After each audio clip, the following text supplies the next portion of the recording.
you've ever watched or heard of the movie Coco, you know it's about one thing: culture. Webster Dictionary defines culture as characteristic features in everyday life, such as way of life or diversions, shared by a group of people in a time or place. Traditions are celebrated all over the world, and one of the most intriguing ones is Day of the Dead, otherwise known as Dia de los Muertos. Dia de los Muertos is a known Mexican tradition.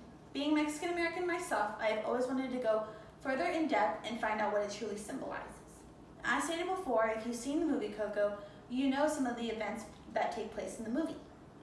Today I'll be talking about how it originated, how it is culturally significant, and how it is celebrated. Let's begin with how it originated. The Aztec Empire is the one that started the traditions, while the Aztec rituals are the ones that helped spark Dia de los Muertos.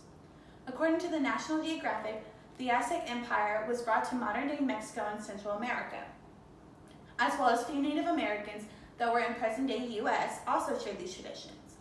It combines both the Aztec rituals and Latin America traditions. Also, according to the National Geographic, while combining those traditions, it also combines Catholicism and is said to be brought to Latin America by Spanish conquistadors. Now, it is always questioned how it originated, but it's never questioned on what it truly symbolizes. Dia de los Muertos is a 2-day festival starting November 1st and November 2nd. On the first day, it is actually dedicated to the lives of the children we have lost. This is called Dia de los Inocentes. The second day, November 2nd, is dedicated to the lives of the adults we have lost. This is called Dia de los Muertos. What many people do not know is that it's actually called Dia de los Muertos because it's over a 2-day span. It is celebrated by people who have lost loved ones. It is also said that when celebrating, you can feel the presence of the loved ones in the house, in your families, and businesses as well. In order for them to celebrate, we need to know how it is set up.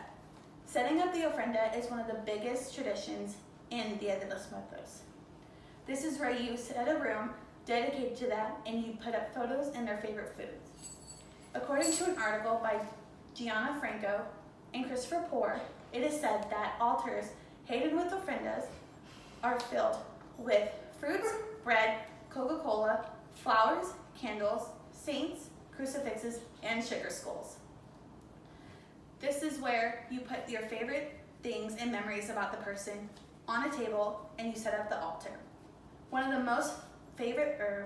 most known flowers for this is marigolds. It is also said that graveyards are filled with music, lights, and food, signifying that it's a huge party celebrating the ones we have lost. Now, we know how to celebrate it, what it symbolizes, and how it originated. We also may have heard of Dia de los Muertos during Halloween time. This is because it is very close to the starting date of Dia de los Muertos, and people will paint their face as sugar skulls. This is just another way how people bring awareness to the tradition or how they celebrate it as well.